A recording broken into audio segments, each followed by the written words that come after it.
نحمدہ ونصلی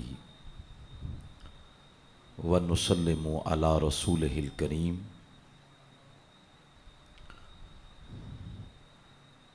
اما بعد فاعوذ باللہ من الشیطان الرجیم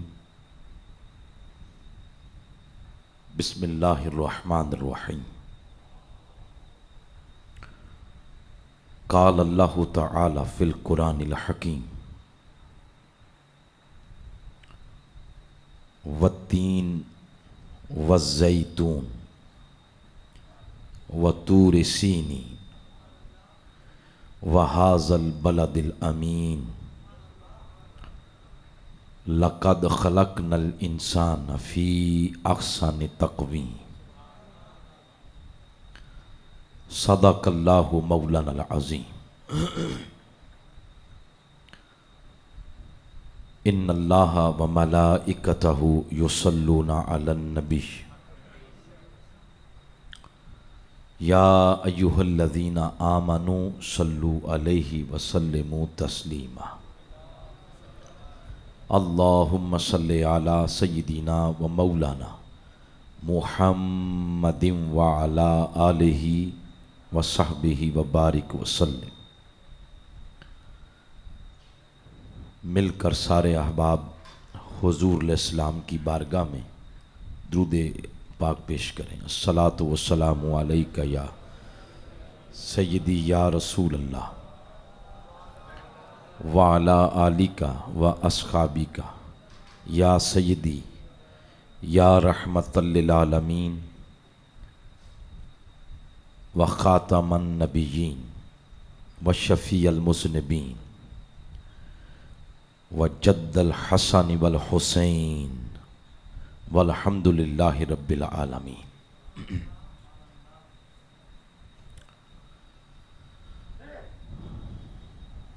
انتہائی عزتوں کے لائق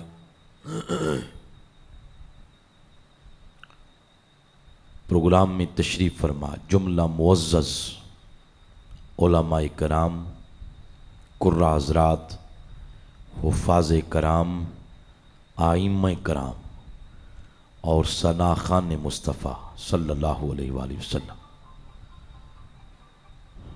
محترم و مکرم برادر مکرم علامہ محمد نثار قادری صاحب دامت برکاتکم العالیہ، جملہ بزرگوں، نوجوان ساتھیوں، عزیز بچوں، آج الحمدللہ توفیق الہی سے ملتان خرد کے قریب جبی دلاور شاہ جو تلا گنگ کی سرزمین ہے، یہاں پر ہم سب کو دن کے اس وقت میں بہت خوبصورت، ایمان افروز اور بابرکت نشست میں حاضری کا اللہ پاک نے موقع عنایت فرمایا ہے، جس کے انعقاد کا مقصد ہمارے بھائی محترم محمد دلیل صاحب، ان کی والدہ محترمہ مرحومہ مغفورہ، جن کو دنیا سے گئے ہوئے آج 3 سال مکمل ہو گئے، بڑی وہ خوش قسمت والدہ ہیں جن کی اولاد، جن کی فیملی، جن کے بیٹے اور بالخصوص محمد دلیل صاحب اپنی والدہ محترمہ مرحومہ مغفورہ کے لیے اتنا عظیم و شان سالانہ برسی پر مشتمل یہ پروگرام منعقد کر رہے ہیں۔ آج یقیناً ان کی روح قبر کے اندر بڑی خوش و حرم ہو رہی ہوگی۔ اللہ رب العزت کی بارگاہ میں دعا ہے اللہ پاک ان کی بخشش اور مغفرت فرما کر سیدہ کائنات فاطمہ الزہرا علیہ السلام کے قدمین شریفین میں ان کو جگہ عطا فرمائے۔ لاکھوں کروڑوں رحمتوں کا نزول ان کی قبر پر فرمائے، اور روز قیامت حضور علیہ السلام کے شفاعت کے جھنڈے تلے ان کو جگہ عطا فرمائے۔ جتنے لوگ آج اس پروگرام میں آئے، سب کا آنا اور اپنی زبان سے کلمات طیبات کی تلاوت کرنا، یہاں بیٹھنا، سننا، سنانا، اس تمام عاجزانہ کاوش کو اللہ ان کی والد محترمہ کی درجات کی بلندی کا ذریعہ بنائے۔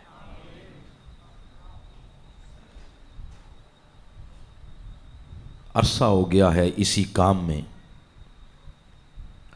خطابت ہی کرتے ہوئے، عرصہ گزر گیا ہے۔ کل اور چیلم سالانہ برسیاں لوگوں کے والدین کی جا کے خطاب کرتے تھے، لیکن 2021 کی 18 جنوری کو جب میری اپنی والدہ محترمہ دنیا سے رخصت ہوئی تو پھر حقیقی معنوں میں پتہ چلا کہ والدہ کی جدائی کیا ہوتی ہے۔ یہ چوٹ، یہ درد چوٹ کا اسی کو ہوتا ہے جس کو یہ چوٹ لگے، اس سے بڑا رشتہ کوئی نہیں، اور ایسا رشتہ جس میں طمع نہیں، لالچ نہیں، اخلاص ہی اخلاص ہے۔ بندہ جب تک چھاؤں میں کھڑا رہتا ہے نا، چھاؤں میں، اس کو جتنا مرضی کہیں کہ دھوپ بڑی تیز ہے، اسے نہیں پتہ چلے گا۔ دھوپ میں شدت کتنی ہے اسے تب پتہ چلے گا جب سایہ ختم ہو جائے۔ تو اللہ پاک کی بارگاہ میں دعا ہے ان کی والدہ محترمہ کو اعلیٰ سے اعلیٰ مقام عطا فرمائے، اور ان کو، ان کی نسلوں کو اللہ اس نیک روح کے ایصال ثواب کے لیے اس طرح کے پروگرام انعقاد کرنے کی توفیق عطا فرماتا رہے۔ بلا تاخیر تلاوت کردہ 4 آیات کریمہ، آخری پارے کی سورہ ہے سورۃ التین، جس کا نمبر ہے 95۔ اس کی پہلی 4 آیات کریمہ میں نے تلاوت کی ہیں، یہ آپ کے گوش گزار کر رہا ہوں، امید ہے آپ بڑی توجہ کے ساتھ سماعت کریں گے۔ اللہ کریم نے اس سورہ کا آغاز 4 قسموں سے کیا ہے۔ اب قسم وہ کھا رہا ہے جس کو قسم کھانے کی حاجت نہیں،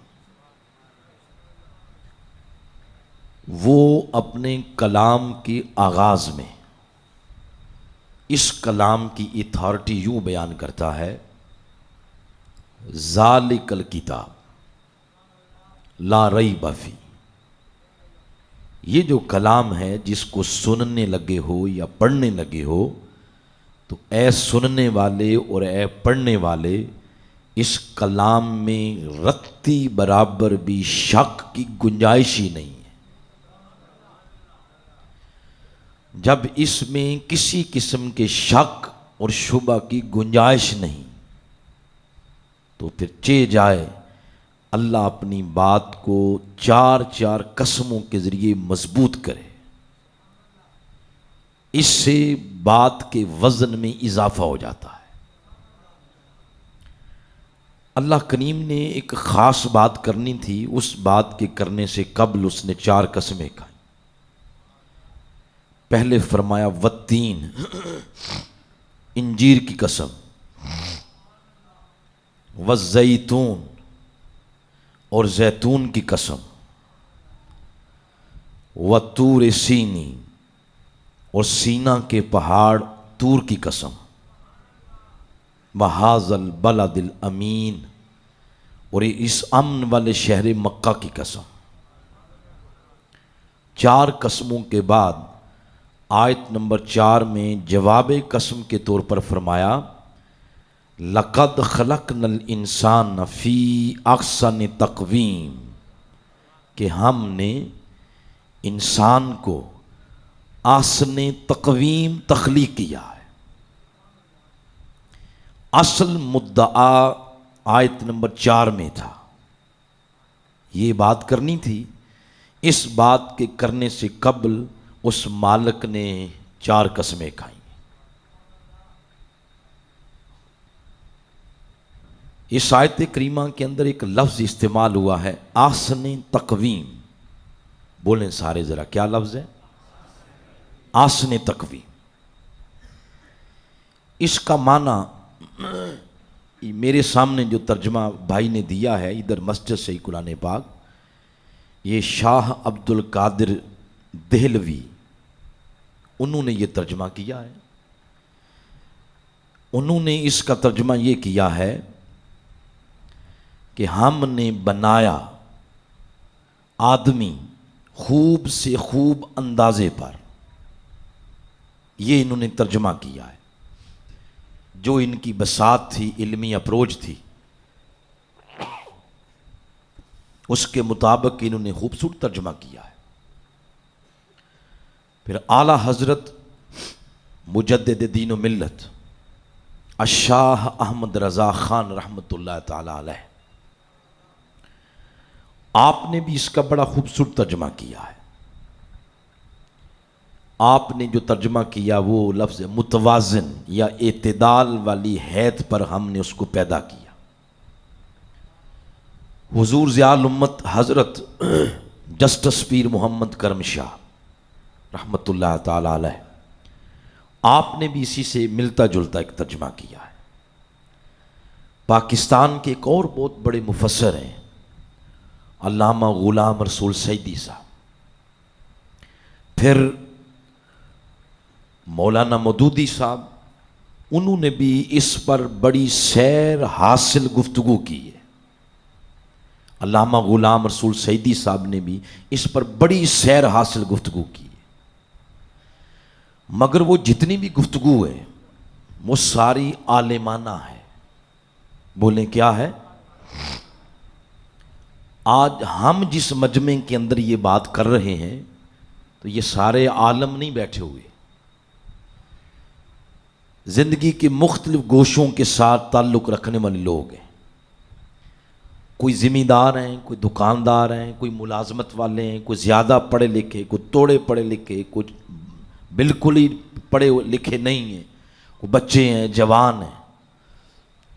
جب اس طرح کے مجمع میں بات کی جاتی ہے اس وقت ضروری ہوتا ہے کہ بات اتنی آسان اور سادہ پیرائے میں کی جائے، ہر کسی کو اپنی سمجھ کے مطابق اس کا فہم نصیب ہو، اس کا نور نصیب ہو۔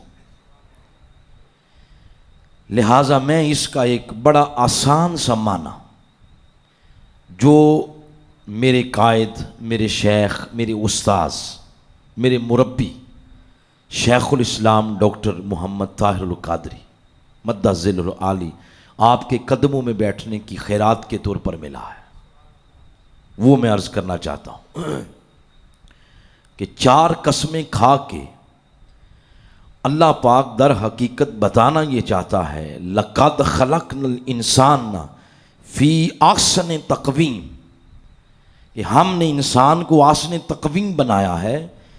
اس سے مراد یہ ہے کہ وہ فرمانا یہ چاہتا ہے کہ ہم نے انسان کو سونا بنایا ہے۔ بولیں کیا بنایا ہے؟ سونا۔ یہ وہ لفظ ہے جس کو انگلش کے اندر گولڈ کہتے ہیں، اس کا جب ترجمہ اردو میں کریں تو بنتا ہے سونا، جو تولے کے حساب سے اب خریدتے ہیں۔ تو فرمایا ہم نے انسان کو کیا بنایا ہے؟ بولیں سارے، سونا بنایا ہے۔ آپ پوچھیں کہ اس لفظ کا یہ ترجمہ کرنے کی ضرورت کیوں پیش آئی؟ ضرورت اس لیے پیش آئی کہ یہ جو سونا ہے یہ بنتا کیسے ہے؟ آپ کو معلوم ہوگا کہ اب یہ جو گورنمنٹ ہے اس سے پہلے جو گورنمنٹ تھی صبح و شام زلزلے آتے رہتے ہیں نا پاکستان میں. آج رات بھی زلزلہ آیا ہے, کچھ 2 مہینے پہلے ایک زلزلہ آیا. اس طرح کے حکومتوں کے زلزلے آتے رہتے ہیں. تو رات گورنمنٹ کچھ اور ہوتی ہے, صبح کچھ اور ہو جاتی ہے. وہ جو پچھلا دور حکومت تھا اس میں ایک بیرون ممالک کی ایک کمپنی کے ساتھ پاکستان گورنمنٹ کا معاہدہ طے پایا کہ بلوچستان کی پہاڑیوں میں سونا موجود ہے, تو وہ سونا نکالیں گے زیر زمین, آدھا وہ رکھیں گے آدھا ہمیں دیں گے. تو اس سے محسوس یوں ہو رہا تھا کہ شاید ملک کی تقدیر بدل جائے. اب وہ ہوا نہیں ہوا ہم تو اس بات میں نہیں جاتے, ہم تو قرآن فہمی کے لیے یہاں بیٹھے ہیں, اسی کی بات کرنی ہے. میں صرف یہ بات آپ کو بتانا چاہتا ہوں, اس سے اتنی بات معلوم ہو گئی کہ سونا زمین سے نکلتا ہے. کہاں سے؟ زمین سے. اور زمین کے اندر ہی بنتا ہے.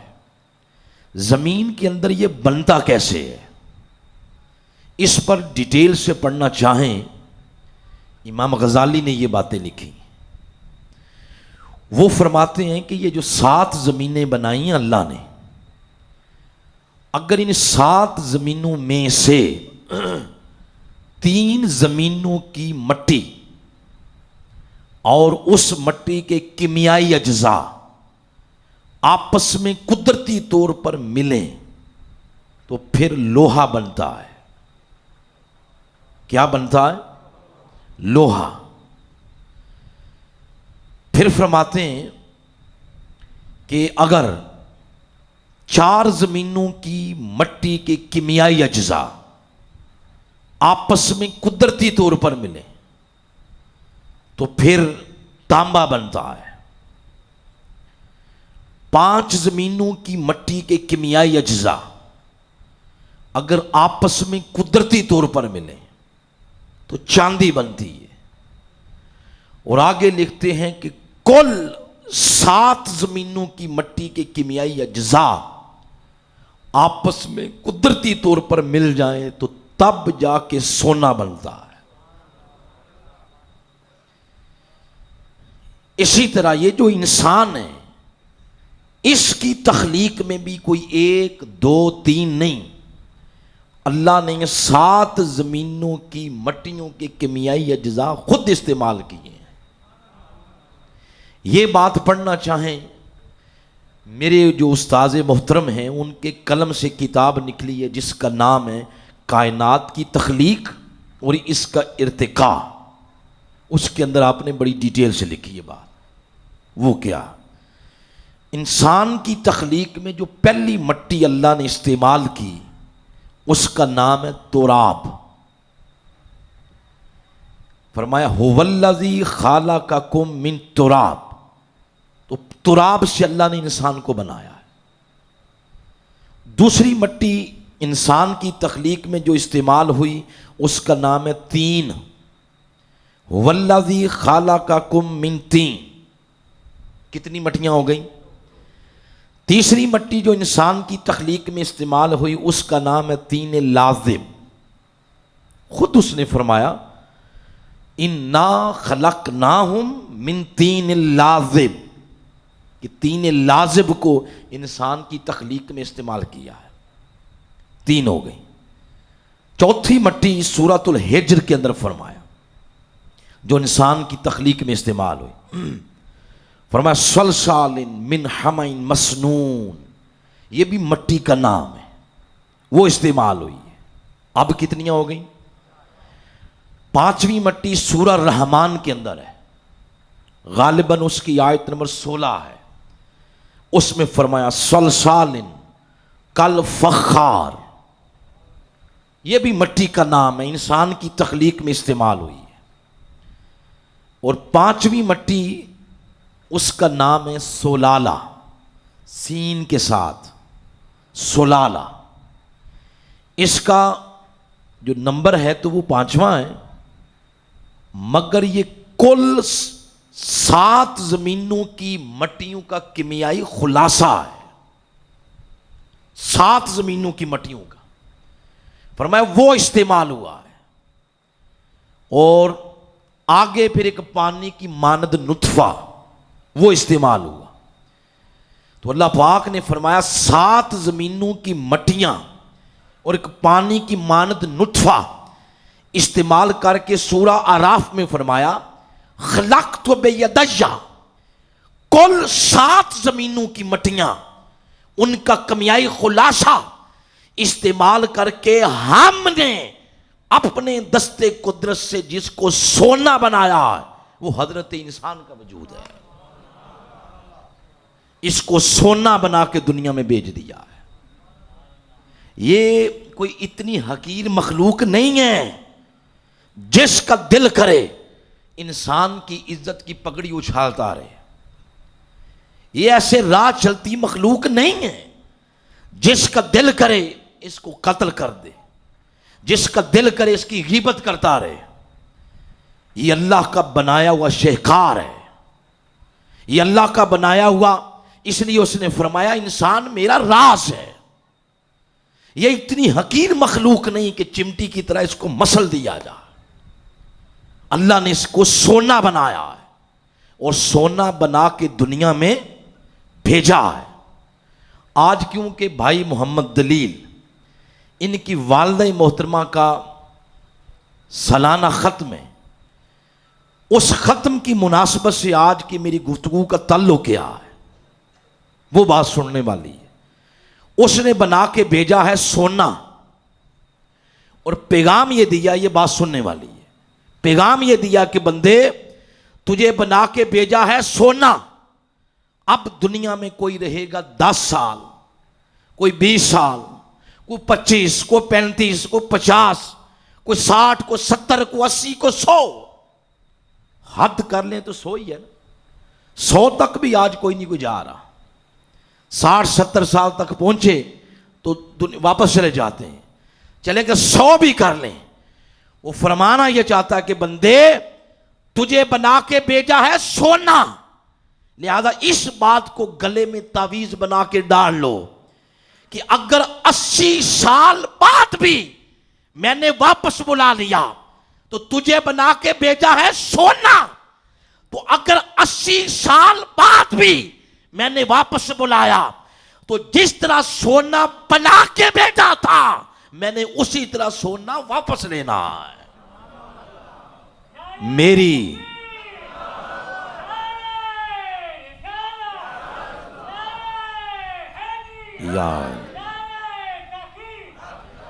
میری بارگاہ میں کھوٹ کی گنجائش کوئی نہیں. سونے کا جو متضاد لفظ ہے آپ کے علاقے میں بھی یہی بولا جاتا ہے کھوٹ. سونے کا متضاد لفظ کیا ہے؟ کھوٹ. میں لے لوں. تو اس نے یہ فرمایا کہ سونا بنا کے بھیجا ہے. تو جب میں نے 80 سال بعد بھی واپس لیا تو میں نے کھوٹ نہیں لینا، میں نے سونا ہی لینا. اور جیسے ہم اپنے گھر میں پڑا ہوا سونا جب بیچنے کے لیے جاتے ہیں زرگر کے پاس، صراف کے پاس، سنیارے کے پاس، تو وہ اس کا وزن نہیں کرتا. بولیں کر کے آپ کو کیا بتاتا ہے کہ 4 تولے خالص ہیں، آدھا تولا یا کچھ ماسے یا کچھ رتیاں کاٹ ہے، کھوٹ ہے. وہ کیا خیال ہے جو اصل سونے کی قیمت لگتی ہے وہی قیمت کھوٹ کی بھی لگتی ہے. کھوٹ کی قیمت کون لگاتا ہے؟ جب ہم نہیں لگاتے کھوٹ کی قیمت تو کہاں اس کی ذات ہے؟ وہ فرماتا ہے بندے نادان تو نہیں لگاتا کھوٹ کی قیمت تو میں کیسے لگاؤں گا؟ لہذا قبر کی اندھیری رات آنے سے قبل یہ زندگی کے سانس تیرے لیے غنیمت ہے. قبر میں آنے سے پہلے اس دنیا میں خود کھوٹ کو دور کر کے آنا. اور اگر کھوٹ تم لے کے قبر میں آ گئے تو پھر میں خود کھوٹ دور کروں گا. مولا تیرا کھوٹ دور کرنے کا طریقہ کیا ہے؟ وہ فرماتا ہے ویسے تمہارا کیا ہے؟ تو ہمارے ہاں جو زرگر صراف سنیارے ہوتے ہیں جب سونے سے کھوٹ الگ کرتے ہیں تو سونے کو آگ میں رکھتے ہیں. تو کھوٹ الگ ہو جاتا ہے اور سونا الگ ہو جاتا ہے. اس کو سونے کے ساتھ دشمنی نہیں ہے جب وہ آگ میں رکھتا ہے, دشمنی نہیں. وہ تو صرف یہ چاہتا ہے کہ صاف سونا سائڈ پہ ہو جائے اور جو کھوٹ مل گیا تھا وہ سائڈ پہ ہو جائے. اللہ کا بھی یہی طریقہ ہے, وہ بھی آگ میں ہی رکھتا ہے. پھر بندہ کہتا ہے مولا یہ تو عذاب ہے. وہ کہتا ہے نادان بندے, ما یفعل اللہ بعذابکم, میں نے کیا کرنا ہے تمہیں عذاب دے کے؟ مجھے کو خوشی ہوتی ہے عذاب دینے میں؟ تو مولا یہ آگ, وہ فرماتا ہے یہ آگ عذاب نہیں ہے, در حقیقت یہ ایک الوہی طریقہ ہے اس کھوٹ سے سونا اور سونے سے کھوٹ الگ کرنے کا, تاکہ قبر کے اندر وہ سونا اتنا مزکا, مجلہ, مصفا اور صاف ستھرا ہو جائے کہ روز قیامت وہ میری بارگاہ میں بیٹھنے کے قابل ہو جائے.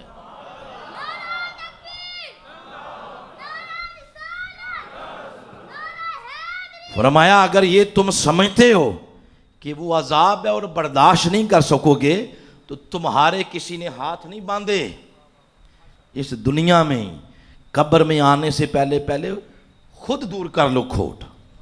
اگر تمہیں وہ عذاب لگتا ہے تو مالک اگر ہم دنیا میں کھوٹ دور کرنا چاہیں تو کیا طریقہ ہے اس کا؟ یہ ہے گفتگو کا محاصل. کیا طریقہ ہے مولا اس کا؟ اس نے پھر قرآن میں اور آقا علیہ السلام نے حدیث میں کھوٹ دور کرنے کے 3 طریقے بتائے. پہلے طریقے کا نام ہے توبہ, دوسرے کا نام ہے صحبت, تیسرے کا نام ہے وسیلہ. توبہ, صحبت اور تیسرا وسیلہ, یہ 3 طریقے ہیں کھوٹ دور کرنے کے.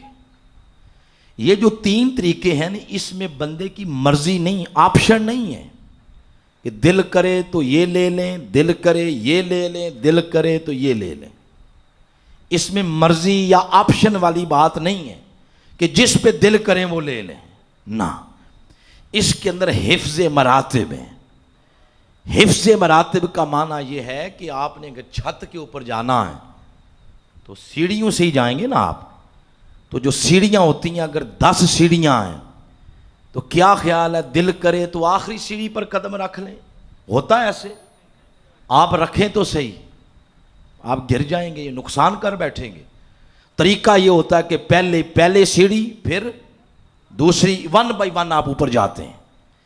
اسی طرح یہ جو 3 طریقے میں نے آپ کو بتائے ہیں, قرآن پاک نے بتائے یا حدیث نے بتائے, اس کے اندر بھی حفظ مراتب ہیں. وہ فرماتا ہے بندے توبہ کر, تیرا کھوٹ دور ہوگا توبہ سے, استغفار سے.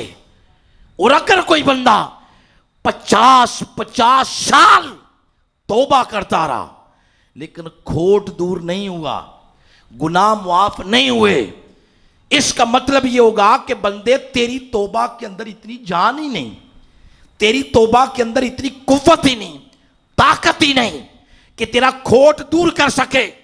مولا اب کیا کروں؟ وہ فرماتا اب توبہ سے جو اوپر والا درجہ ہے جس میں توبہ کی نسبت طاقت زیادہ ہے اس کو استعمال کر. مولا وہ کیا؟ وہ فرماتا ہے بندے اب آ, کسی مرد کلندر کی صحبت میں بیٹھ, کسی ولی کی مجلس میں بیٹھ, وہ ایک نظر کرے گا جو کھوٹ 50 سال توبہ سے دور نہیں ہوا, مرد کلندر کی ایک نظر کے ساتھ دور ہو جائے گا. کسی ولی کی مجلس میں آ کے بیٹھ, وہ ایک نظر کرے گا, اس مرد کلندر کی نظر کے فیض کے ساتھ وہ کھوٹ دور ہو جائے گا. اور اگر اس سے بھی کام نہ ہوا تو آخری فائنل ایک ہی طریقہ ہے, اس کا نام ہے مکین گنبد خضرا کا وسیلہ, میرے آقا علیہ السلام کا وسیلہ. تو یہ کتنے طریقے ہیں؟ 3. پوری گفتگو کا لب لباب یہی ہے. اب تک جو میں نے سنایا نا آپ کو, کوئی آدھے گھنٹے کے اندر یا 25 منٹ کے اندر, یہ پوری گفتگو کا خلاصہ ہے. یہاں گفتگو ختم ہو سکتی ہے، یعنی جو خلاصہ تھا وہ میں نے سنا دیا ہے. آگے سننا چاہتے ہیں کچھ؟ بولیں. اب یہاں تک تو میں نے اپنی مرضی سے سنایا ہے، اب آگے جو سنا رہا ہوں وہ اب آپ کی مرضی سے، تو بڑی توجہ کے ساتھ اگلی بات سننی ہے. پہلا طریقہ ہے توبہ. بولیں ذرا کیا ہے؟ توبہ. توبہ پہ بڑا مواد ہے، بڑی گفتگو کی جا سکتی ہے، 4 گھنٹے اس پہ گفتگو ہو سکتی ہے توبہ پہ. مگر کیونکہ موسم کی شدت، معاملات سارے دیکھتے ہوئے، اپنا سفر دیکھتے ہوئے، میں توبہ ایک خلاصے کے طور پر آپ کے سامنے رکھنا چاہتا ہوں. توبہ کے بارے میں نا ہمارے ذہن میں ایک غلط فہمی ہے. ہمارے ذہن میں یہ ہے کہ وہ جو یتیم کی زمین پہ قبضہ کیا ہوا ہے نا، وہ بھی میرے پاس ہی رہے، اور رمضان میں تہجد بھی شروع کر دوں تو میری توبہ ہو جائے. ہم نے توبہ کو یہ سمجھ رکھا ہے، وہ جو لوگوں کی زمینیں مار رکھی ہیں، لوگوں کے حقوق ہم نے سلب کر رکھے ہیں، وہ بھی ہمارے پاس ہی رہیں، اور زندگی میں ایک دفعہ ہم عمرہ کر رہے ہیں تو عمرہ کرنے سے ہمارے سارے گناہ دھل جائیں گے اور توبہ ہو گئے. یہ توبہ نہیں ہے. اور دوسرا، توبہ کسی لفظ کا نام بھی نہیں ہے کہ وہ لفظ کوئی 1.25 لاکھ مرتبہ پڑھیں گے تو توبہ ہو جائے گی، کوئی ورد وظیفہ تعویذ گنڈا کریں گے تو توبہ ہو جائے گی. ادھر گناہ بھی چلتے رہیں، ادھر کوئی وظیفہ ورد تعویذ گنڈا وہ لے لیں تو کوئی سمجھے کہ توبہ ہو جائے گی. توبہ کیا ہے؟ اب بڑی توجہ سے یہ ایک جملہ سن لیں. یہ سننے میں بڑا سادہ سا ہے، لائٹ سا ہے، مگر اصل توبہ یہی ہے. توبہ کیا ہے؟ گناہوں کو چھوڑ دینا، در حقیقت یہی توبہ ہے. 100 باتیں کر کر کے بھی نا اینڈ پہ یہی جملہ ہے. گناہوں کو چھوڑ دینا اٹ سیلف خود ایک بہت بڑی توبہ ہے. کوئی ورد وظیفہ نہ کریں، کوئی ایکسٹرا نوافل نہ پڑھیں، کوئی ایکسٹرا کسی لفظ کو 1.25 لاکھ یا اتنی مرتبہ نہ پڑھیں. بس گناہوں کے رستے پہ چلتے چلتے یا کلاخت جب اس کی بارگاہ کی پیشی کا تصور ذہن میں آئے، بندہ گناہ کا رستہ ہی چھوڑ دے. گناہوں کا رستہ چھوڑنا اٹ سیلف خود ایک بہت بڑی توبہ ہے. یہ توبہ ہے. اب ذرا سارے بولیں، گناہوں کو چھوڑ دینا یہ کیا ہے؟ توبہ ہے. تو یہ ہے کہ پورا خلاصہ توبہ کے بارے میں. اب ہم جو توبہ کے طور پر جو لفظ پڑھتے ہیں اس کو بھی لے لیتے ہیں. وہ ہے استغفر اللہ. بولیں ذرا. ہاں، جب آپ نے گناہ چھوڑ دیے اس کے بعد کہا استغفر اللہ، اب یہ لفظ اس توبہ کو دلہن کی طرح چمکا دیتا ہے. اس کے بعد استغفر اللہ اچھی لگتی ہے جب آپ گناہ چھوڑ دیں گے. پہلے گناہ چھوڑے جائیں. اور میرے آقا علیہ السلام کے بارے میں آتا ہے، سیدہ عائشہ صدیقہ رضی اللہ تعالیٰ عنہ فرماتی ہیں، میرے قائد نے کتاب لکھی ہے جس کا نام ہی توبہ استغفار ہے. بڑی ضخیم کتاب ہے، اس کے اندر یہ ساری حدیثیں موجود ہیں. سیدہ عائشہ صدیقہ فرماتی ہیں رضی اللہ تعالیٰ عنہ کہ آقا علیہ السلام کا معمول تھا آپ ایک دن میں 70 بار استغفار فرماتے. یہ کن کی بات ہو رہی ہے؟ جن کی طرف کو گناہ کی نسبت کر کے تو دیکھیں، دار ایمان سے نکل جائے گا. آپ ایک اور حدیث میں فرماتی ہیں 100 بار ایک دن میں حضور استغفار کرتے. کیا آقا علیہ السلام کا مقام وہ ہے جس جگہ ہم بیٹھے ہوئے ہیں؟ نہ، آقا علیہ السلام کا مقام اس سے بھی ماورا ہے. کیا پہلا آسمان؟ نہ، اس سے بھی اوپر. کیا تیسرا آسمان؟ نہیں، آقا کا مقام اس سے بھی ماورا.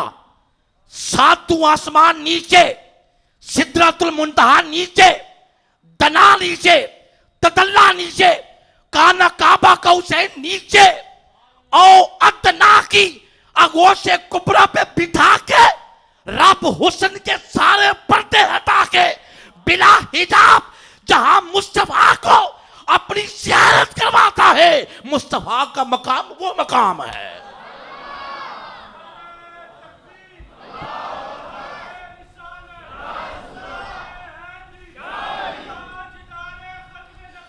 زندہ باد۔ اس مقام پہ بیٹھنے والے نبی اگر دن میں 70 بار یا 100 بار استغفار کریں، اور ہم جو رہتے ہی گناہوں کی دلدل میں ہیں، ہماری زبان سے دن میں ایک بار بھی نہ نکلے کہ مولا ہمیں معاف کر دے، تو پھر ہمیں اپنی ایمان کی پوزیشن پر غور کرنا چاہیے۔ ہم کہاں ہیں؟ بندے پر فرض تھا اور اس کی عبادت کا حق تھا کہ بندہ ایک ایک سانس کے ساتھ کہے کہ مولا مجھے معاف کر دے، مولا مجھے معاف کر دے۔ یہ پہلا طریقہ ہے کھوٹ دور کرنے کا، جس کا نام ہے توبہ۔ اس پر بہت کچھ کہا جا سکتا تھا، مگر ساری باتیں دیکھتے ہوئے اتنی بات کافی ہے۔ اب آگے چلتے ہیں۔ توبہ سے اگر کام نہ ہوا، کام ہم نے ویسے کرنا کیا تھا؟ ذرا آپ کا یہ بھی دیکھیں کہ آپ حاضر کتنے ہیں۔ کھوٹ دور کروانا تھا۔ کیا؟ کھوٹ، وہ گناہوں کا کھوٹ، بات ٹھیک ہے یہی تو کھوٹ دور کروانا تھا، جس کے لیے پہلی سیڑھی اور پہلا آپشن اس کا نام کیا تھا؟ توبہ۔ اگر توبہ سے نہ ہو، اب درمیان میں ایک لطیف بات رہ گئی۔ پتہ کیسے چلے گا کہ میری توبہ قبول ہوئی ہے یا نہیں ہوئی؟ جبریل تو نہیں نہ آئے گا۔ جبریل نبیوں کی طرف آتا اور آگ کا نبی آخری ہے، آگ کے بعد کوئی نبی نہیں ہے۔ جبریل کا آنا بھی اب ختم، فرشتہ نہیں اب آئے گا۔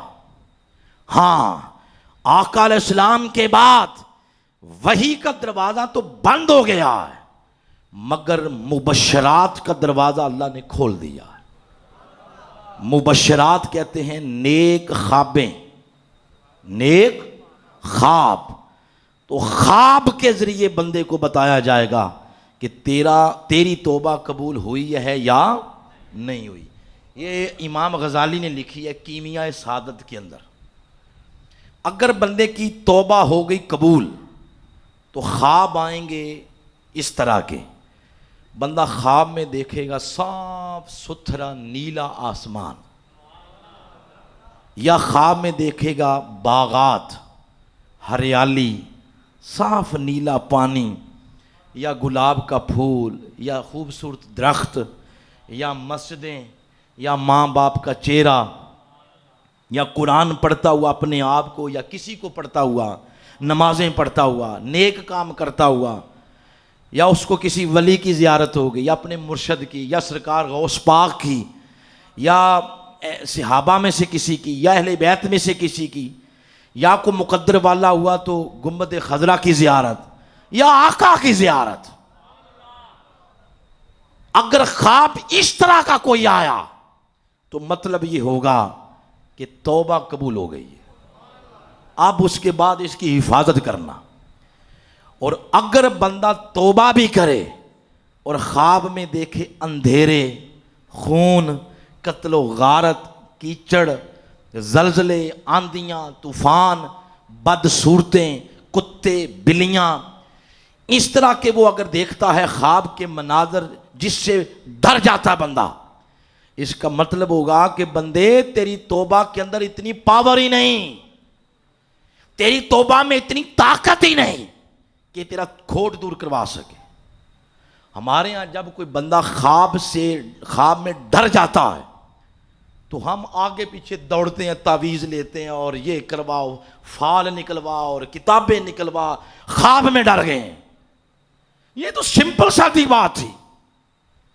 آپ نے اللہ کی بارگاہ میں ایک عرضی پیش کی، مولا معاف کر، آگے سے اس نے جواب دیا، یا اچھے خواب کی شکل میں، تو جواب یہ ہوا کہ تیری توبہ قبول، یا خواب اچھا نہ آیا، اس کی طرف سے جواب آیا کہ بندے تیرے گناہ ہی بہت زیادہ ہیں، پہلے گناہ تو چھوڑ، تو گناہ نہیں چھوڑ رہا، اس لیے تیری توبہ کے اندر اتنی پاور نہیں۔ اب آ کسی نیک صحبت میں بیٹھ، کسی نیک مجلس میں بیٹھ، کسی ولی کی صحبت میں کچھ لمحات گزار، وہ ولی ایک نظر کرے گا، اس کی ایک نظر کرنے کی برکت سے وہ 70 سال سے جو توبہ کے ساتھ گناہ معاف نہیں ہوئے، وہ کسی مرد کلندر کی صحبت میں بیٹھنے کی برکت سے دور ہو جائیں گے۔ یہ دوسرا طریقہ ہے کھوٹ دور کرنے کا۔ اب یہ بات اگر قرآن کی روشنی میں بیان کی جائے، کبھی آپ پڑھیں قرآن حکیم کی 18 نمبر سورہ، اس کا نام ہے سورۃ الکہف۔ اس کے اندر چند نوجوانوں کا قصہ بیان ہوا جو بادشاہ اس زمانے، یہ پہلی امتوں کا واقعہ ہے، لوگوں سے سجدے کرواتا تھا۔ انہوں نے سجدہ نہیں کیا، یہ کھڑے ہو گئے، اس نے کام کھڑے ہو گئے، اس نے کہا بھائی تم نے سجدہ کیوں نہیں کیا، میں تمہارا رب نہیں ہوں؟ انہوں نے کہا نہیں۔ تو وہ کہنے لگا تمہارا رب کون ہے؟ انہوں نے کہا ربنا، ہمارا رب السماوات والارض، ہمارا رب وہ ہے جس نے آسمان تخلیق کیے، جس نے زمینیں تخلیق کی۔ بادشاہ نے ان پر پھر زندگی اجیرن کر دی۔ یہ بادشاہ کے ظلم سے تنگ آ گئے، دور پہاڑوں میں چھپ کر عبادت کرنے کی غرض سے چلے گئے۔ جب یہ جا رہے تھے، یہ مڑ مڑ کے پیچھے دیکھتے ہیں کہ ہمیں کوئی جاتا ہوا دیکھ تو نہیں رہا، کوئی جاسوسی تو نہیں کر رہا۔ ان کی نظر پڑی، ان کے پیچھے کتا آ رہا تھا۔ انہوں نے سمجھا کہ شاید ایسے ہی آ رہا، آگے جا کے آگے پیچھے ہو جائے گا۔ پھر انہوں نے دیکھا پیچھے کتا آ رہا ہے، تیسری دفعہ دیکھا سٹل پیچھے آ رہا ہے۔ ان میں سے ایک بندے نے نیچے ہو کے پتھر اٹھایا تاکہ اس کے ماریں اور بھگا دیں۔ صاحب تفسیر مظہری نے اس مقام پہ لکھا ہے، جب ایک بندہ پتھر مارنے لگا، وہ کتا پچھلی ٹانگوں پہ ایسے کھڑا ہو گیا اور ان سے پوچھتا ہے کہ مجھے کیوں مارتے ہو، میں نے کیا بگاڑا تمہارا انسانی آواز میں؟ تو انہوں نے کہا کہ مارتے اس لیے ہیں کہ تو کتا ہے، تیرا کام ہے بھونکنا، اگر تو ہمارے ساتھ چلا گیا جہاں ہم بیٹھیں گے، تو بھی بیٹھا، عادت سے مجبور تو بھونکے گا، تیری آواز سے لوگوں کو ہمارا ٹھکانہ معلوم ہو جائے گا، ہم پکڑے جائیں گے، منصوبہ سارا خراب ہو جائے گا۔ اس کتے نے پتہ کیا جواب دیا؟ وہ من کی تختیوں پہ لکھنے والا ہے۔ اس کتے نے کہا اے اللہ کے ولیو، پریشان کیوں ہوتے ہو؟ مطمئن ہو جاؤ، میں نے آج کے بعد بھونکنے والوں کی صحبت ہی چھوڑ دی ہے اور تمہاری صحبت میں آ گیا۔ اب کتا ساتھ چلا گیا۔ جب وہ غار میں بیٹھے تو اللہ فرماتا ہے وَلَابِثُوا فِي كَهْفِهِمْ 300 سِنِينَ وَازْدَادُوا 9 309 سال کے لیے ہم نے ان پر موت طاری کر دی، موت طاری کر دی، اور اسی غار کو اللہ پاک نے ان کے لیے بنا دیا قبر۔ وہ قبر غار نما تھی۔ اس میں فرق یہ تھا کہ اس غار کے 2 دروازے تھے، ایک مشرق کی طرف کھلتا، ایک مغرب کی طرف کھلتا۔ جب مشرق سے سورج طلوع ہوتا تو طلوع ہوتے سورج کی شعاعیں اس دروازے سے اندر آتی، اور غروب ہوتا جب سورج، تو غروب ہوتے سورج کی شعاعیں اس دروازے سے اندر آتی۔ اگر 309 سال ان کے جسموں پہ سورج کی شعاعیں پڑتی رہتی تو ان کے جسم گل سڑ جاتے۔ بتائیں ذرا، آپ گھر میں جب آپ کے گھر والے یا بیٹیاں یا بہنیں یا بیویاں کھانا بناتی ہیں، کھانا سالن، آٹا، دودھ، دہی جو بچ جاتا ہے اس کو باہر دھوپ میں رکھتے ہیں یا دھوپ سے بچا کے فریج میں رکھتے ہیں؟ فریج میں رکھتے اس لیے ہیں کہ یہ 2-4 پہر اور سلامت رہ جائے، اس لیے اس کو سورج کی شعاؤں سے بچاتے ہیں۔ بلا تشبیہ و بلا مثال اللہ پاک نے بھی ان کے جسموں کو سورج کی شعاؤں سے بچانا تھا، تو کیا کیا؟ فرمایا وَتَرَى الشَّمْسَ اِذَا طَلَعَتْ تزاورن کافم ذات الیمین. یہ جو سورج مشرق سے چڑھتا ہے نا اور مغرب غروب ہوتا ہے، سورج کا یہی راستہ ہے. کبھی آپ کے اس علاقے میں جب بھی دلاور شاہ میں ایسا ہوا ہے کہ سورج شمال سے چڑھے اور جنوب میں غروب ہو جائے؟ بولے ہوا کبھی ایسا؟ مشرق سے ہی چڑھتا ہے نا. مشرق سے چڑھنا، مغرب غروب ہونا، یہ جو اپنے مدار کے اندر یہ گردش کرتا ہے، یہ رب کی تقدیر ہے. اس پر کبھی سورہ یاسین پڑھیں، 36 نمبر سورہ ہے، اس کی آیت نمبر بھی تقریباً یہی ہے 36-37. اس کے اندر اللہ کریم نے ارشاد فرمایا، آیت نمبر 38 فرمائے وَالشَّمْسُ تَجْرِی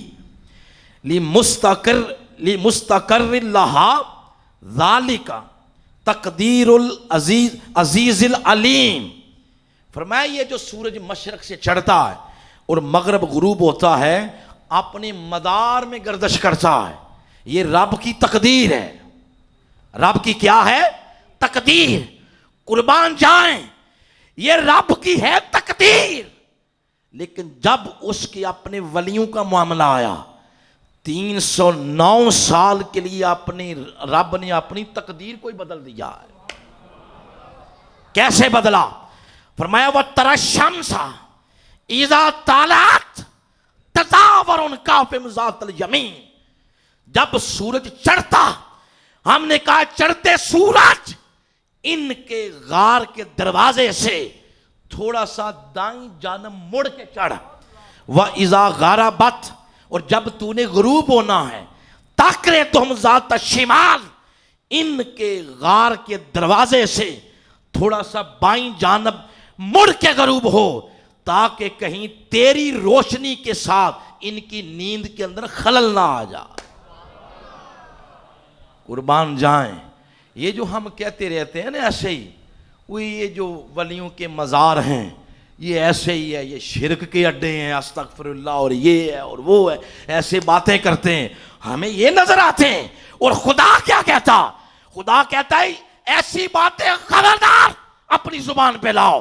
فرمایا یہ اتنے میرے پر گزیتا، اگر میں چاہوں ان کی خاطر 309 سال کے لیے میں اپنی تقدیر کا نظام ہی معطل کر کے رکھ دیتا ہوں.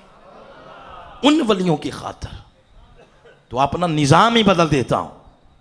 آگے جو بات سنانے والی ہے وہ یہ کہ 309 سال جب گزر گئے تو 309 سال بعد اللہ نے ان کو اٹھایا. اٹھو. جب اٹھے آپس میں وہ ایک دوسرے کو دیکھ کے بات کرنے لگے. کہتے ہیں قال قائل منہم کم لبثتم، یارو ہم یہاں کتنا عرصہ ٹھہرے رہے ہیں؟ تو ایک نے کہا قالوا لبثنا یوما، یہی لگتا ہے کوئی ایک دن. دوسرے نے کہا نہیں، آؤ بعد یوم، ایک دن نہیں، مجھے تو یوں محسوس ہوتا ہے کہ دن کا تھوڑا سا حصہ. گویا 309 سال گزرنے کی کوئی علامت ان کو اپنے وجود پہ نظر ہی نہیں آئی. 309 سال گزرنے کی. اب اس سے پتہ یہ چلا جو لوگ دنیا میں زندگی گزارتے ہیں اس کی رضا کی خاطر، وہ آخرت کو دنیا پہ ترجیح دیتے ہیں. کسی کے ساتھ دھوکہ، فراڈ، چلاکیاں، دھوکہ دہی نہیں کرتے. ہر معاملے میں اللہ کی رضا کو پیش نظر رکھتے ہیں. ایسے لوگ جب قبر کے اندر جاتے ہیں، ارے 300 سال کیا، 10 صدیاں بھی گزر جائیں، محمد کے غلاموں کا کفن بھی میلا نہیں ہوتا. اور یہ باتیں تو قرآن نے کہیں، اور ہمارا قرآن پر کیا ہے؟ بولو ایمان. ہم سن رہے ہیں، پڑھ رہے ہیں. میں نے ایک واقعہ اپنی آنکھوں سے دیکھا، میں نے سنی سنائی نہیں، یہ جو آپ کو بندہ بیان کر رہا ہے نہیں، اس نے دیکھا ہے.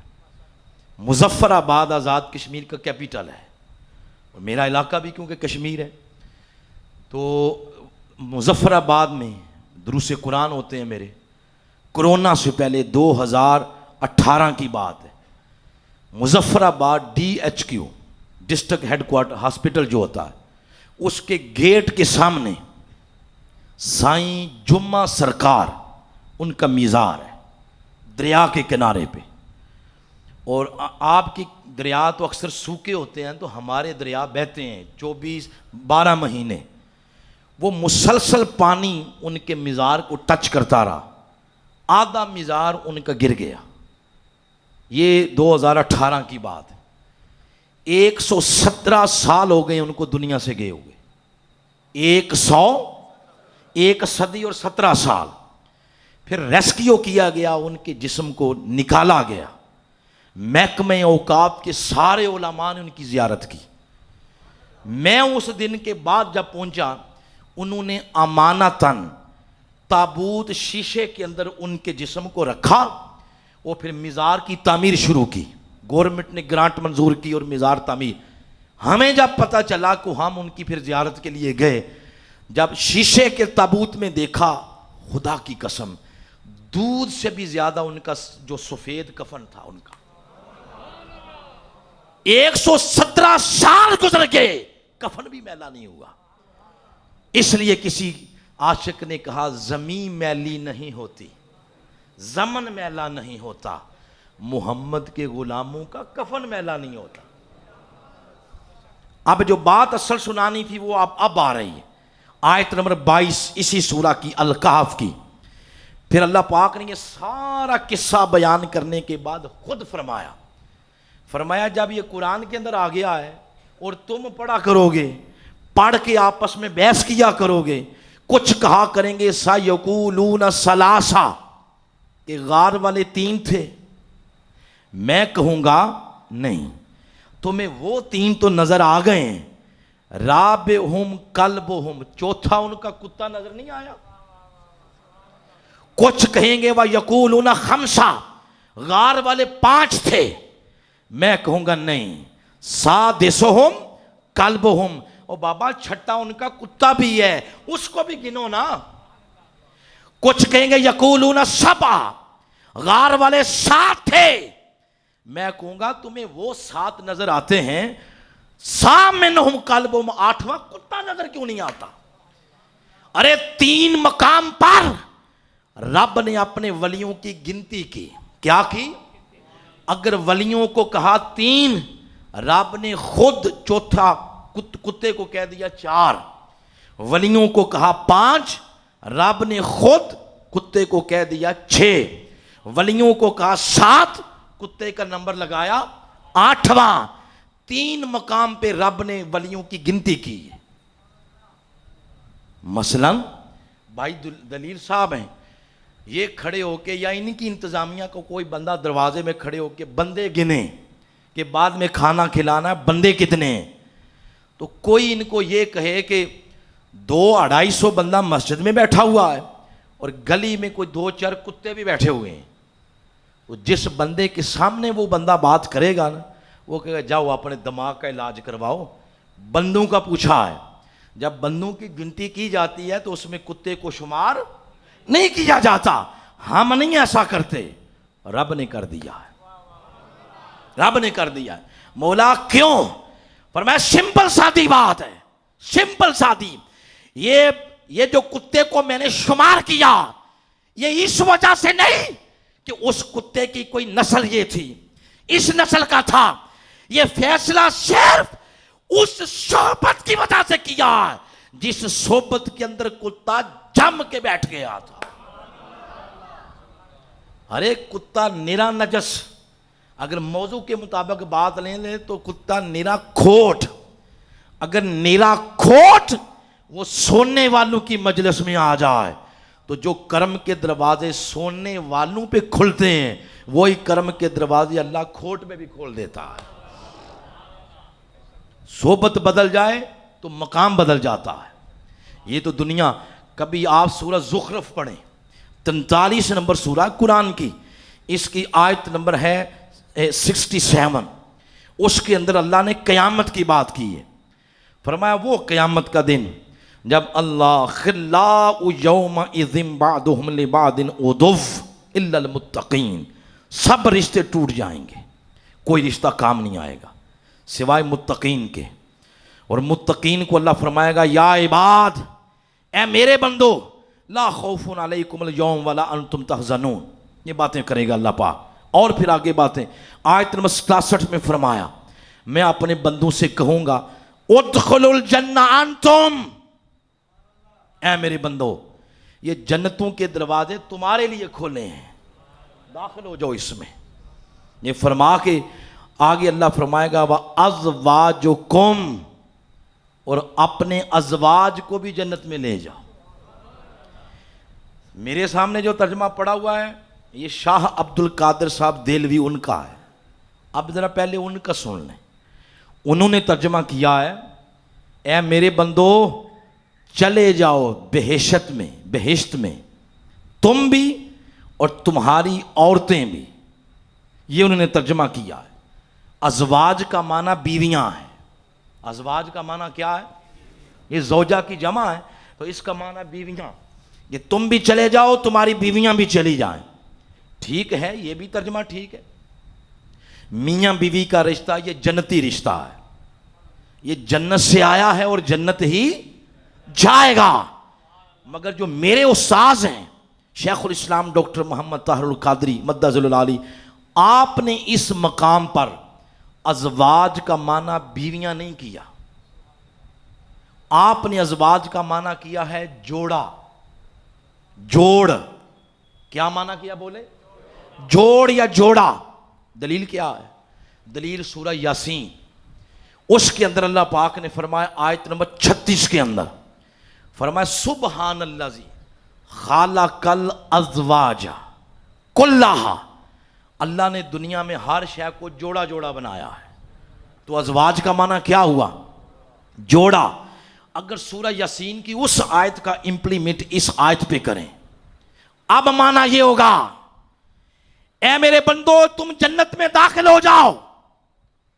اے بابا فرید، اے علی ہوجویری، اے معین الدین چشتی اجمیری، اے سری سکتی، اے باجزید، اے جنید بغدادی، اے غوث العظم، اے بری سرکار، اے پیر میر علی شاہ، اے پیر سیال اجبار، تم بھی جنت میں داخل ہو جاؤ. اے زندہ پیر تم بھی جنت میں داخل ہو جاؤ. وَأَزْوَاجُكُمْ، اور جو تمہارے ساتھ جڑ گئے تھے آج ان کو بھی ہاتھوں سے پکڑ کے جنت میں لے جاؤ.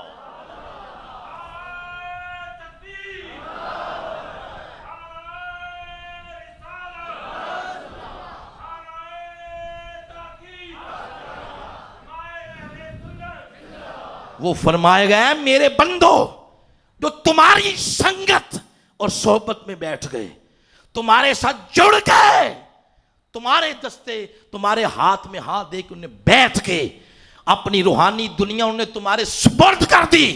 اللہ فرمائے گا آج تم بھی جنت میں داخل ہو جاؤ اور جو تمہاری سنگت کے ساتھ جڑ گئے ان کو بھی پکڑ کے جنت میں لے جاؤ. اب ان دو مقامات سے بات واضح ہو گئی. کیا؟ کہ اگر توبہ سے کھوٹ دور نہ ہوا تو دوسرا طریقہ کھوٹ دور کرنے کا کیا ہے؟ بولے نا. آج رات بزرگ تو چلو ان کی جو گزر گئی سو گزر گئی، اور جب یہ سفید ہو جاتی ہے اور بڑھاپا آتا ہے تو ویسے بھی اگلا جہان دھندلا دھندلا نظر آنے لگ جاتا ہے کہ میں نے اب آگے ہی جانا ہے. لیکن جو جوان ہے، جو ابھی 40 45 50 سال کی عمر کے دوران ہیں، 20 25 30 35 40 50، وہ جب رات اپنے بستر پہ سوئیں ذرا لسٹ تو بنائیں کہ ہماری زندگی میں ہماری یاریاں کن کے ساتھ ہیں، ہماری صحبتیں کن کے ساتھ ہیں، ہماری مجلسیں کن کے ساتھ ہیں. اپنی صحبت چیک کریں. یہ دائیں بائیں سے پوچھنے کی ضرورت ہی نہیں ہے. سب سے بڑا مفتی اندر بیٹھا ہے، اس سے پوچھیں کہ میری دوستی کن لوگوں کے ساتھ ہے، یہ بتائے گا آپ. اور نیک دوستی کی پہچان کیا ہے؟ صحبت کی. جس کی صحبت میں بیٹھے ہوئے طبیعت کا رجحان اللہ کی طرف رہے، سمجھ لیں وہ صحبت ہے جس کو اپنانے کا حکم دیا گیا ہے. اور آج تو صحبت کا معنی ہی بدل گیا. موبائل آج تو صحبت کا معنی ہی بدل گیا. صحبت آج صرف یہ فزیکلی جو صحبت ہے انسانوں کی وہ نہیں، یہ بھی صحبت ہے. یہ موبائل بھی صحبت ہے.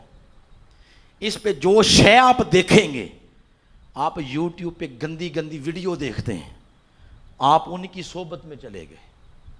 آپ اس پہ نعت سنتے ہیں، خطاب قرآن سنتے ہیں، واعظ و نصیحت، آپ اس کی صحبت میں چلے گئے. آپ حضور بابا فرید کا کلام لکھا ہوا پڑھتے ہیں تو سمجھیں اس وقت آپ ان کی صحبت میں بیٹھے ہوئے ہیں. کوئی میاں صاحب کا کلام پڑھتا ہے تو سمجھ لیں وہ میاں صاحب کی صحبت میں چلا گیا. اور کسی نے امام غزالی کی صحبت اگر لینی ہو، ان کی کیمیائے سعادت پڑھے. جب کیمیائے سعادت پڑھیں گے تو سمجھیں آپ ان کی صحبت میں چلے گئے. اس سے اوپر چلے جائیں.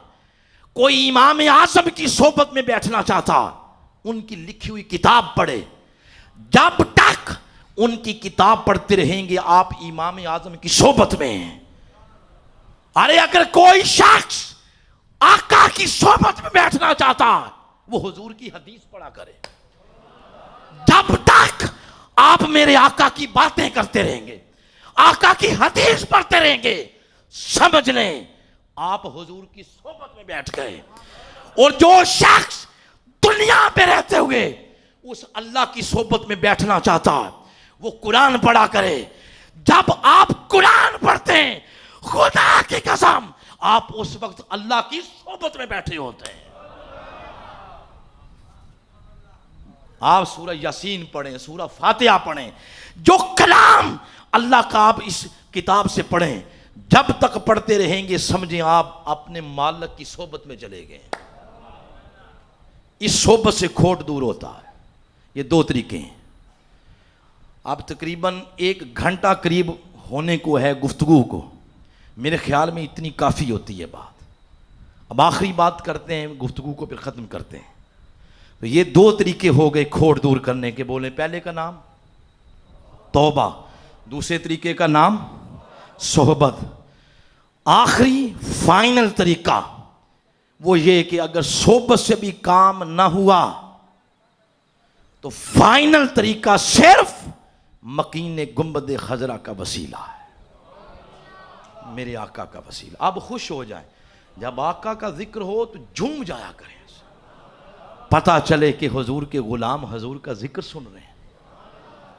یہ جو میں بار بار لفظ بول رہا ہوں نا، کھوٹ، گناہ، غلطیاں، یہ قرآن کے لفظ نہیں ہیں.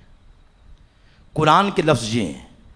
چھوٹے چھوٹے گناہ ہوں نا، چھوٹے صغیرہ گناہ، ان کو قرآن کے اندر جو لفظ استعمال ہوتا ہے ان کے لیے وہ ہے خطا. بولیں کیا؟ خطا. خطا کا معنی ہے چھوٹے گناہ. اور اگر خطا نہ رہے بلکہ گناہ کبیرہ میں بدل جائے تو اس کو قرآن کی زبان میں کہتے ہیں ظلم. کیا؟ ظلم کا معنی کبیرہ گناہ. اور اگر کوئی بندہ کوئی کبیرہ گناہ کر لے، ظلم کر لے، اور معاف نہ توبہ سے نہ صحبت سے، اس کے لیے پھر فائنل دروازہ کھولا جاتا ہے.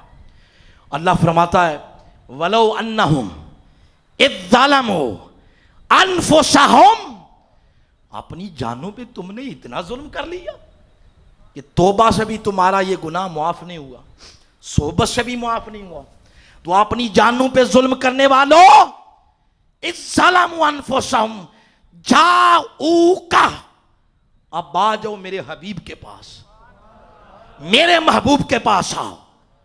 یہاں یہ جو لفظ کہا نا جاؤوکا، تو یہ یہاں یوں نہیں فرمایا جاء الی المدینہ، الا کے صلہ کے ساتھ یہ نہیں فرمایا کہ مدینہ پاک آ جاؤ.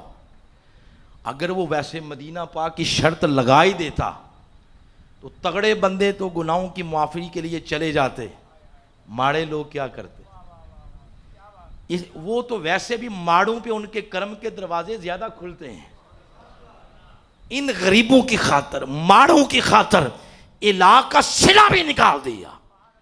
فرمایا جاؤ کا، جہاں بھی بیٹھے ہو تم، بیٹھے ہو جب بھی دلاور شاہ میں، تلا گنگ بیٹھے ہو یا کشمیر، پاکستان ہو یا ہندوستان، شرق ہو یا غرب، زمین پہ ہو یا مریخ پہ، کائنات میں کیا بھی ہو، فرمایا بس میرے محبوب کا تصور کرو، میرے محبوب کا وسیلہ دو، واسطہ دو میرے محبوب کا، وسیلہ دو میرے محبوب کا۔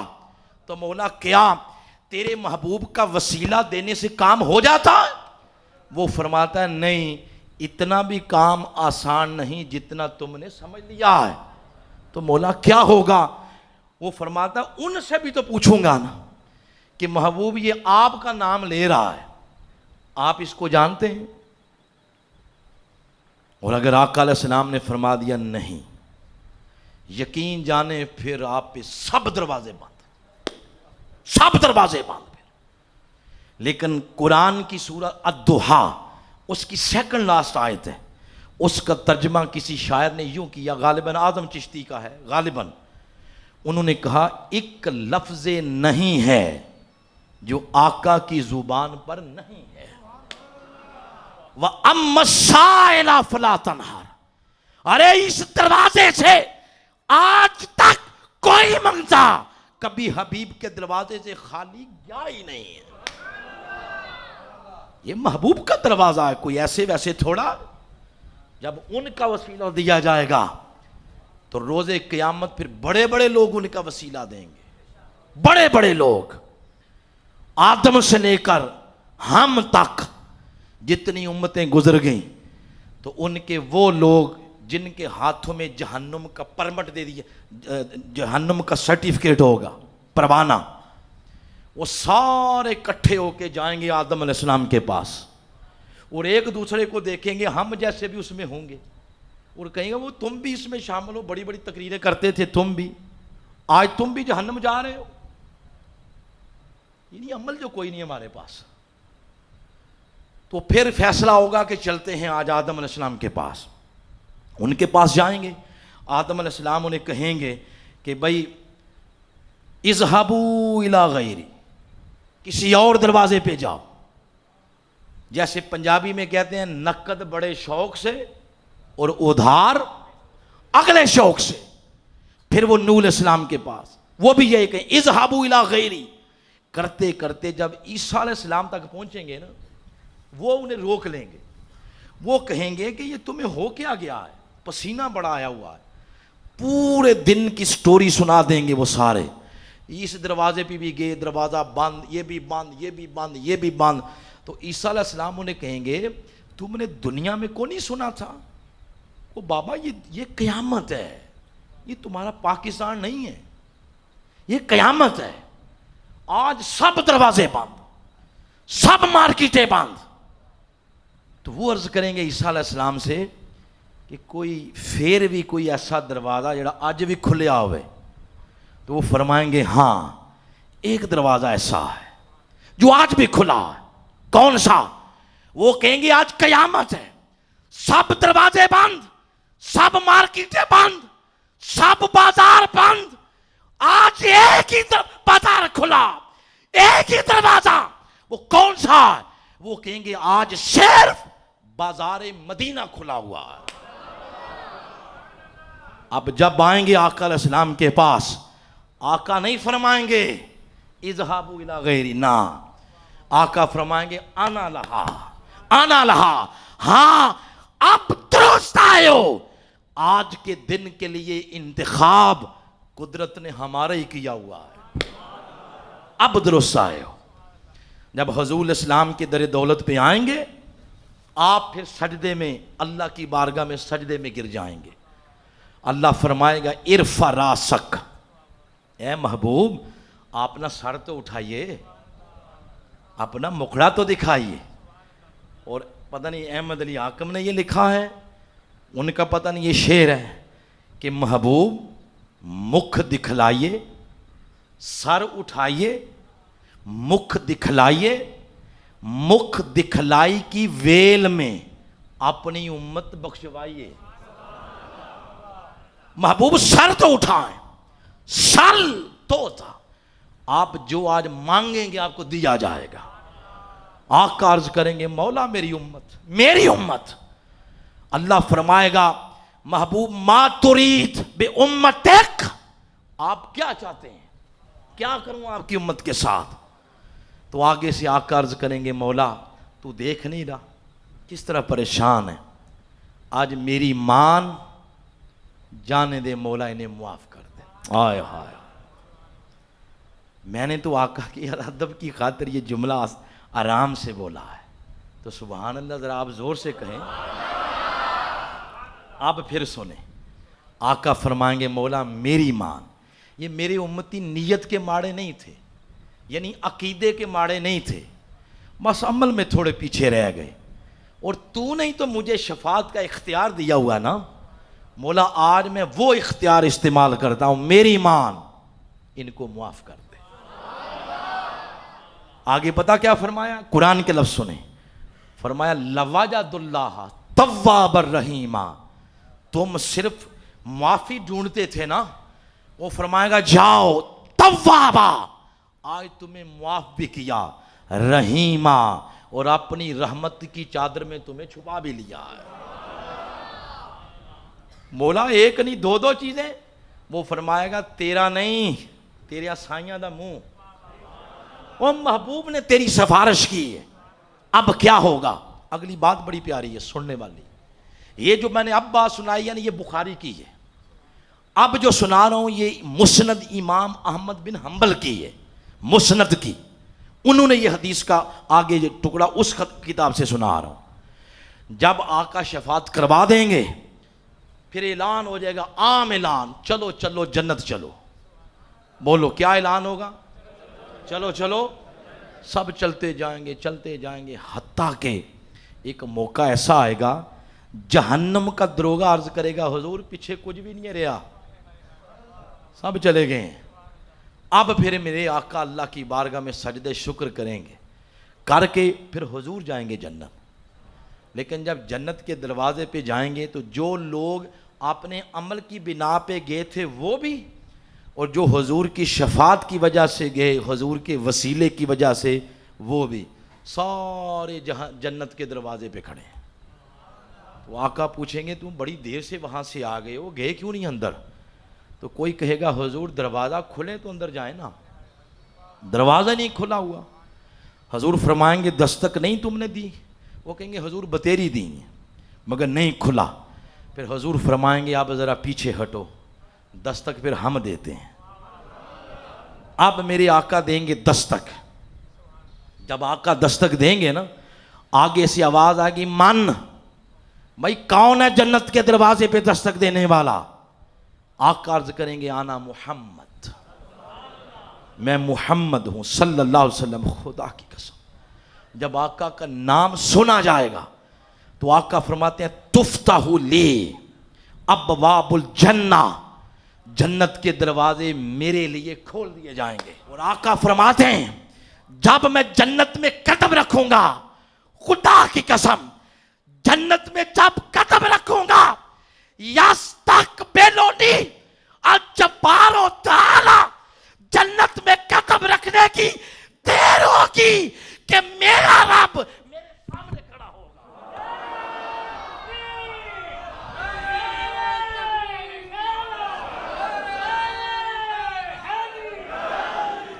یستقبلونی الجبار تعالی، اپنی شان کے لائق اور میری شان کے لائق میرا رب میرے سامنے کھڑا ہوگا، اور میں سجدے میں گر جاؤں گا، مولا تو نے اتنا کرم کر دی، سجدے میں گر جاؤں گا۔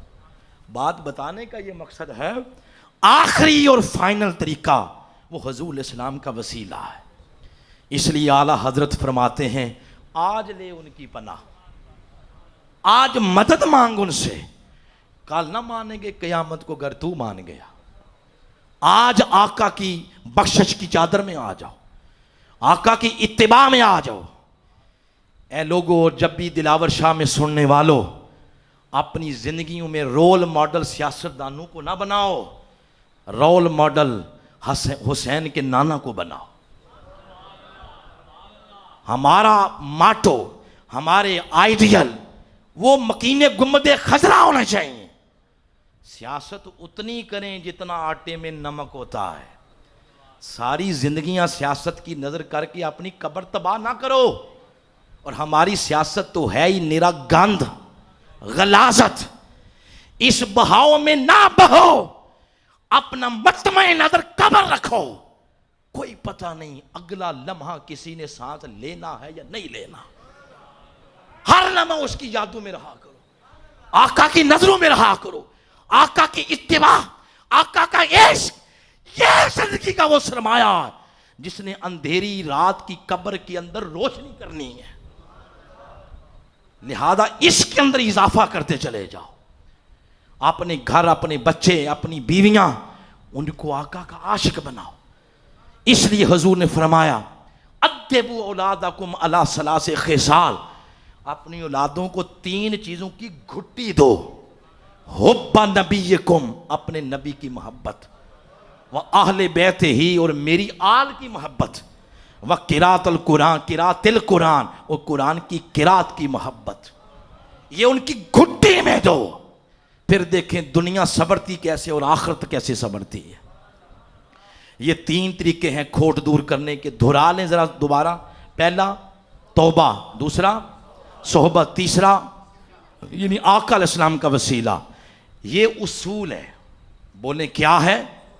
آپ بھائی دلیل کے لیے 1-2 باتیں کرنی ہیں. ان کی والدہ صاحبہ کا سالانہ برسی ہے، اتنا خرچ کیا انہوں نے، تو ان کے لیے 2-4 باتیں کرنی ہیں. بات اب ختم ہو رہی ہے، بالکل اینڈ پہ چلی گئی ہے.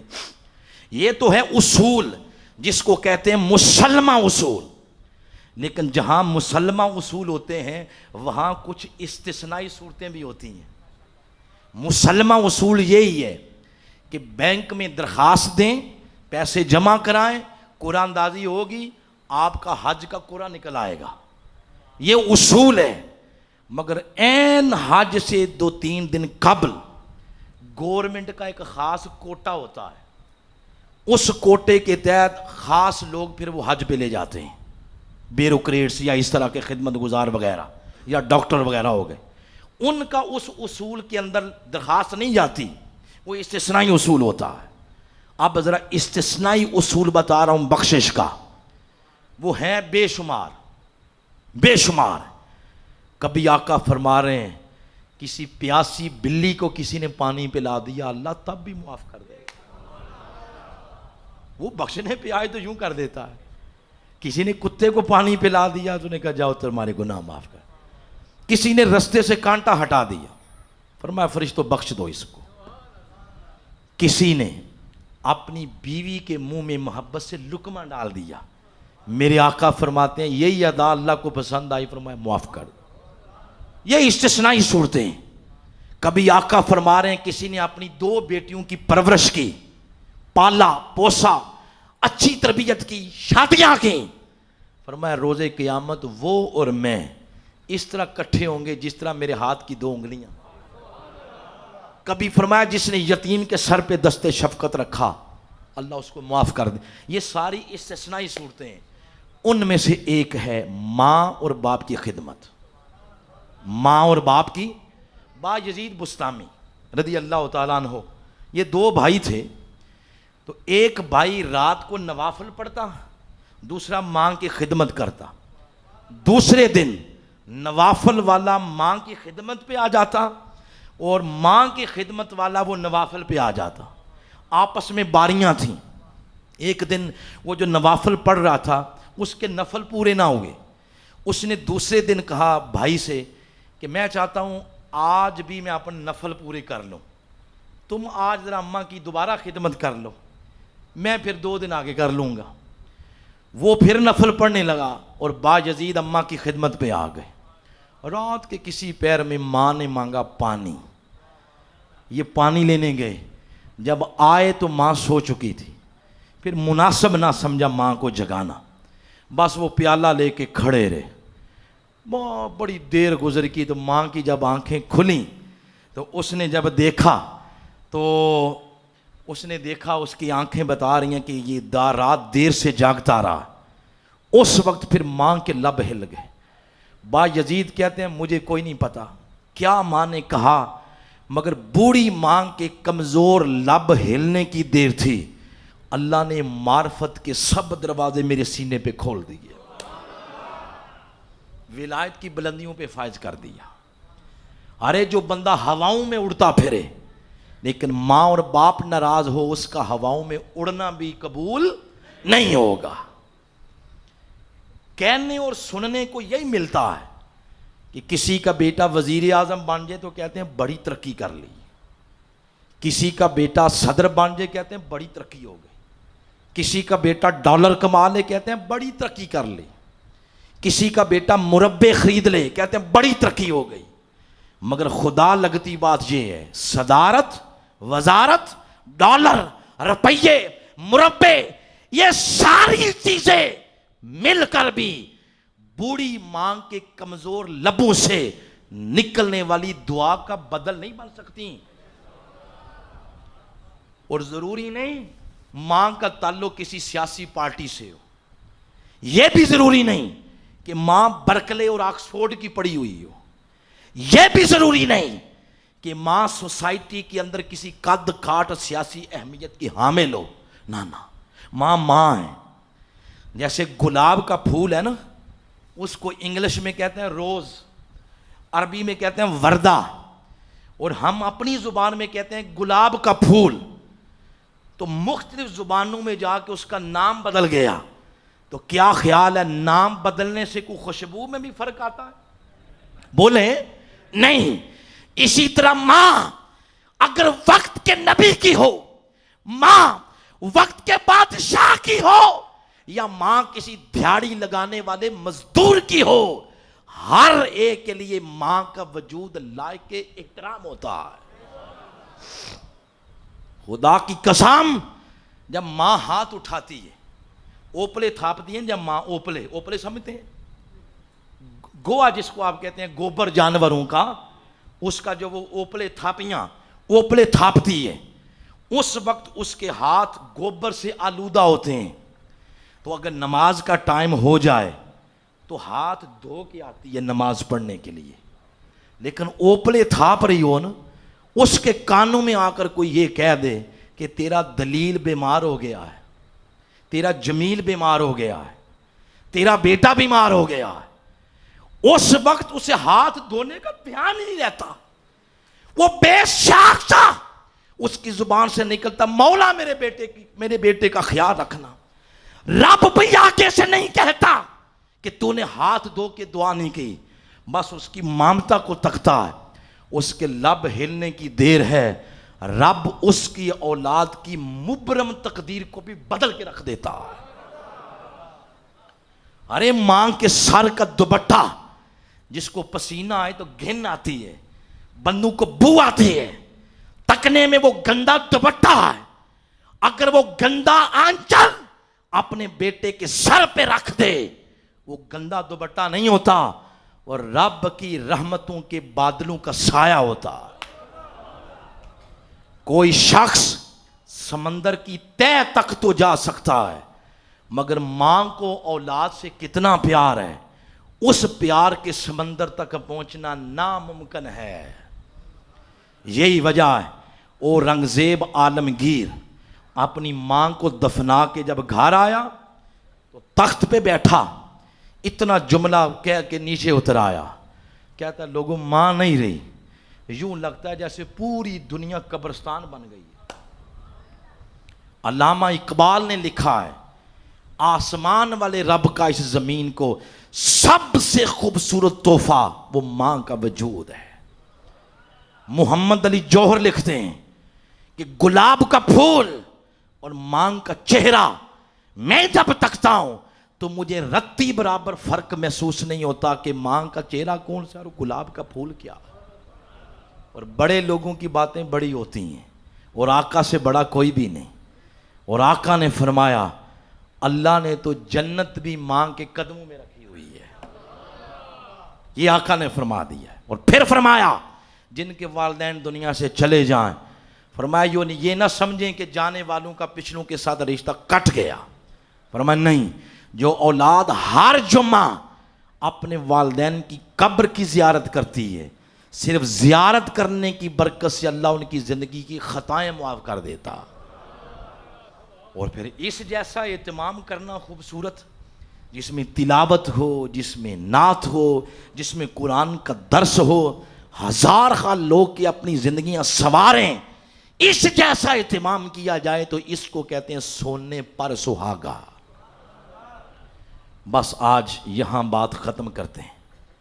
میری دعا ہے اللہ کی بارگاہ میں کہ زبان سے نکلنے والا کوئی جملہ اگر حضور کے صدقے قبول ہو گیا، اس کا اجر، اس کا ثواب حضور اسلام کی توسل سے محترم دلیل بھائی کی والد محترمہ مرحومہ ان کی روح کو پیش کرتے ہیں۔ اللہ ان کی بخشش فرمائے، جنتوں میں مقام علیین عطا فرمائے، اور سیدہ پاک کے قدمین شریفین میں جگہ عطا۔ آپ سب ظاہر ہے آج ورکنگ ڈے بھی ہے، ورکنگ ڈے میں ٹائم نکالنا مشکل ہوتا ہے، آپ سارے ٹائم نکال کے آئے، موسم کی شدت ہے، اس کے باوجود بے شمار بندے آئے ہیں۔ آپ سب کا آنا مرحومہ کے حق میں درجات کی بلندی کے لیے قبول فرمائے، اور جن کے والدین زندہ ہیں ان کو اللہ اپنے والدین کی خدمت کی توفیق عطا فرمائے۔ اگر پھر کبھی زندگی رہی تو انشاءاللہ پھر آپ کو کبھی سنائیں گے۔ وما علیہ الا البلاغ المبین۔